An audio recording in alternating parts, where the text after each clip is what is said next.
साल 1883, 13 साल की उम्र में मोहनदास करमचंद गांधी का कस्तूरबा गांधी से विवाह होता है, जिसके 25 साल बाद यानी 38 साल की उम्र में महात्मा गांधी आजीवन ब्रह्मचर्य अपना लेते हैं, जिसे लेकर उन्होंने अपनी आत्मकथा में लिखा कि जब उनके पिता की मृत्यु हो रही थी तब वो अपनी पत्नी के साथ संबंध बनाने में व्यस्त थे और इस बात से उन्हें गहरा धक्का लगा था। लेकिन ब्रह्मचर्य का पालन करना कोई अपराध नहीं बल्कि एक तपस्या है। तो फिर गांधी जी के ब्रह्मचर्य के प्रयोगों के साथ वो कौन से रहस्य जुड़े हुए हैं जिन्हें लेकर उनकी मृत्यु के 7 दशक बाद आज भी बहस छिड़ जाती है। उन्होंने मनुबेन गांधी, डॉक्टर सुशीला नैयर, प्रभावती देवी और आभा गांधी के साथ कैसे प्रयोग किए थे जो आज भी उनकी बेदाग छवि पर एक काले धब्बे की तरह चिपके हुए हैं। जानेंगे गांधी जी की अनसुनी अनकही कहानियां सीरीज के इस अध्याय में। लेकिन उससे पहले एक डिस्क्लेमर देना चाहते हैं। इस वीडियो में कहा गया एक भी शब्द मनगढ़ंत नहीं है, बल्कि ये जानकारी गांधी जी द्वारा हस्ताक्षर की हुई मनुबेन की डायरी, उनके द्वारा लिखे गए पत्र और उनके करीबी और वरिष्ठ पत्रकारों की पुस्तकों और बयानों से इकट्ठा की गई है। तो चलिए शुरू करते हैं। दोस्तों, गांधी जी ने कई महिलाओं के साथ ब्रह्मचर्य के प्रयोग किए, लेकिन जिन्हें लेकर सबसे ज्यादा विवाद हुआ वो थी मनु गांधी, जो बापू के भतीजे जयसुख लाल गांधी की बेटी थी। यानी वो एक तरह से गांधी जी की सगी पोती के समान थी। वो दिन भर गांधी जी के साथ रहकर उनकी सेवा करती थी और रात में गांधी जी उनके साथ ब्रह्मचर्य के प्रयोग किया करते, जिसका खुलासा खुद गांधी जी ने अपने पर्सनल सेक्रेटरी प्यारेलाल नैयर को एक पत्र लिखकर किया था।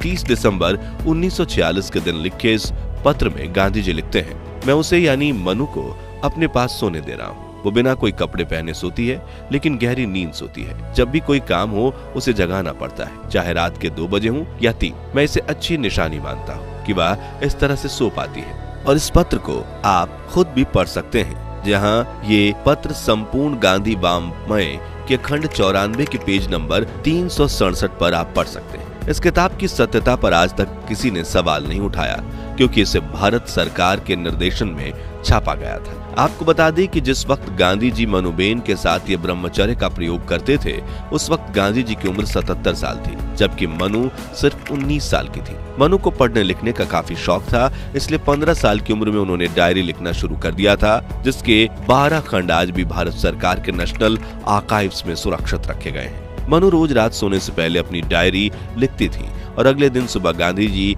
इस डायरी को पढ़कर हर पन्ने पर अपने हस्ताक्षर किया करते थे, जिससे भविष्य में इस डायरी में लिखी गई किसी बात पर कोई सवाल ना हो। इसी डायरी के कुछ अंश लोकप्रिय मैगजीन इंडिया टुडे ने अपनी magazine Mahatma and Manuben the untold story में प्रकाशित किए थे, जिसके मुताबिक मनुबेन ने 21 दिसंबर 1946 के दिन अपनी डायरी में लिखा था कि आज रात जब बापू, मैं और सुशीला बेन एक ही पलंग पर सो रहे थे तो उन्होंने मुझे गले से लगाया और प्यार से थपथपाया। उन्होंने लंबे समय बाद मेरा आलिंगन यानी मुझे गले से लगाया था।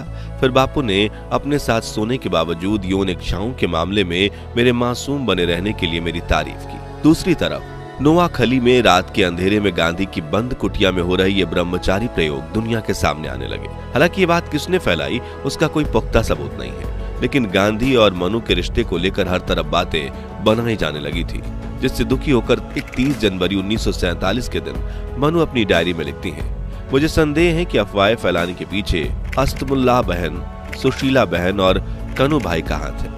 मैंने जब बापू को यह बात बताई तो वो मुझसे सहमत होते हुए बोले कि पता नहीं क्यों सुशीला को इतनी जलन हो रही है। बापू ने मुझसे कहा कि अगर मैं इस प्रयोग में बेदाग निकल आई तो मेरा चरित्र आसमान चूमने लगेगा। उनका कहना था कि यह उनके ब्रह्मचर्य का यज्ञ है और मैं उसका पवित्र हिस्सा हूँ, और अगर सब हमारा साथ छोड़ जाएं तब भी ईश्वर के आशीर्वाद से हम यह प्रयोग सफलतापूर्वक करेंगे। फिर इस महापरीक्षा के बारे में सारी दुनिया को बताएंगे। गांधी जी ये प्रयोग कई महिलाओं के साथ कर चुके थे, जिनकी बात हम आगे करेंगे, लेकिन वो मामले हमेशा पार्टी के कार्यकर्ताओं के बीच ही दबे रहे और मनुबेन के साथ भी गांधी जी के इन प्रयोगों की बात आम जनता तक नहीं पहुंचती। लेकिन 1 फरवरी 1947 के दिन उन्होंने खुद इसे लेकर एक विवादित बयान दे दिया। उन्होंने अपनी प्रार्थना सभा में मौजूद हर व्यक्ति के सामने अपने प्रयोगों की बात को स्वीकारते हुए कहा, मैं नहीं चाहता कि मेरे निर्दोष आचरण को लेकर कोई गलतफहमी हो। मेरी पोती मनु मेरे साथ रहती है, वो मेरे साथ एक ही बिस्तर पर सोती है। मैं जो यज्ञ कर रहा हूँ यह उसका पवित्र अंग है। मेरे इस प्रयत्न की सफलता के लिए आप मुझे आशीर्वाद दें। मुझे पता है कि मेरे इस आचरण की मेरे मित्रों ने भी आलोचना की है, लेकिन अपने मित्र के खातिर भी मैं अपने कर्तव्य से विमुख नहीं हो सकता। इस भाषण के बाद हर अखबार में गांधी जी और मनुबेन को लेकर खबरें छपने लगी और पूरे भारतवर्ष में हैरानी का माहौल फैल गया। सरदार पटेल ने भी एक पत्र में उन्हें यह प्रयोग रोकने की बात कही, लेकिन गांधी जी नहीं माने। फिर गांधी जी की मौत के बाद उनके बेटे देवदास गांधी ने मनुबेन को कहा था कि तुम अभी छोटी हो, तुम्हारे पास मूल्यवान साहित्य है, तुम अपनी डायरी में लिखी बातों को किसी को मत बताना, जिसका जिक्र मनुबेन ने अपनी किताब बापू की अंतिम झांकी में किया है। खैर, अब मनुबेन महुआ नाम के एक छोटे से गांव में जाकर बस गईं, जहां उन्होंने एक छोटा सा स्कूल और महिलाओं की सुरक्षा के लिए एक संस्था की नींव डाली।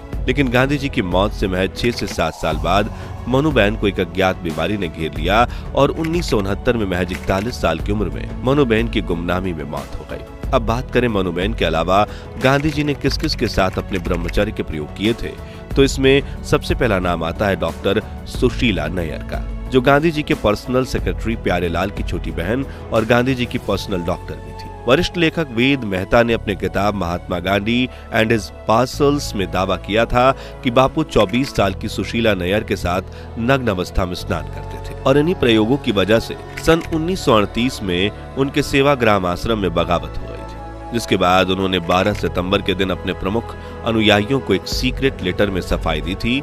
उन्होंने लिखा था कि जब मैं नहा रहा होता हूँ तो उसी समय सुशीला को भी नहाने देता हूँ। नहाते समय मैं अपने शरीर को उसकी साड़ी से ढक लेता हूँ। जब वो नहा रही होती है तो उस समय मैं अपनी आंखें जोर से बंद कर लेता हूँ। मुझे ये नहीं पता कि वो नग्न नहाती है या अंतवस्त्र पहनकर नहाती है। मैं आवाज से बस ये अनुमान लगा पाता हूँ कि वह साबुन का इस्तेमाल कर रही है, और इस बात का जिक्र मनुबेन ने अपनी डायरी में भी किया था, जिस पर गांधी जी के हस्ताक्षर थे। सुशीला के अलावा गांधी बापू के ब्रह्मचर्य के प्रयोगों से प्रभावती देवी का भी नाम जोड़ा जाता है, जो समाजवादी नेता जयप्रकाश नारायण की धर्मपत्नी थी, जिन्होंने जयप्रकाश नारायण से शादी करने के तुरंत ही बाद गांधी जी से प्रेरित होकर आजीवन ब्रह्मचर्य का पालन करने का प्रण लिया था, जिससे जेपी बिल्कुल खुश नहीं थे, क्योंकि उन्हें बच्चों से काफी प्यार था। लेकिन प्रभावती के प्रण की वजह से वो न सिर्फ जीवन भर इस खुशी से वंचित रहे, बल्कि उन्हें ना चाहते हुए भी ब्रह्मचर्य का पालन करना पड़ा, और उन्होंने इसके लिए गांधी जी को कभी माफ नहीं किया।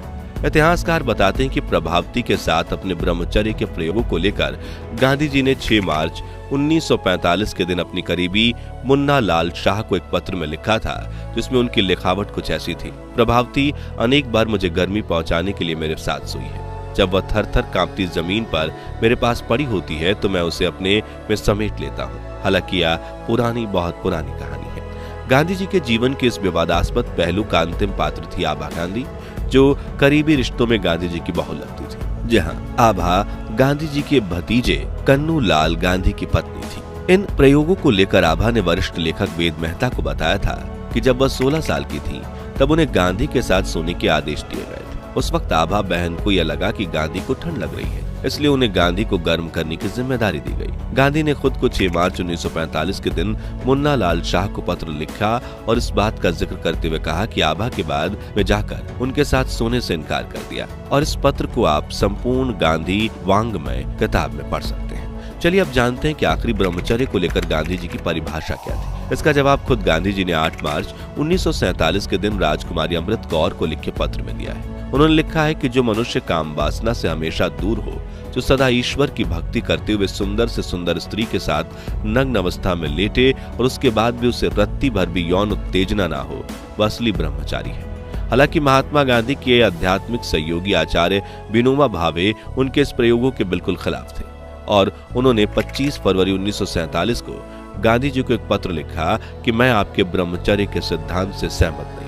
स्त्री और पुरुष का कोई भी भेद आदर्श ब्रह्मचर्य के विरुद्ध है। मैं इस विषय को लेकर किसी बहस में नहीं पड़ना चाहता।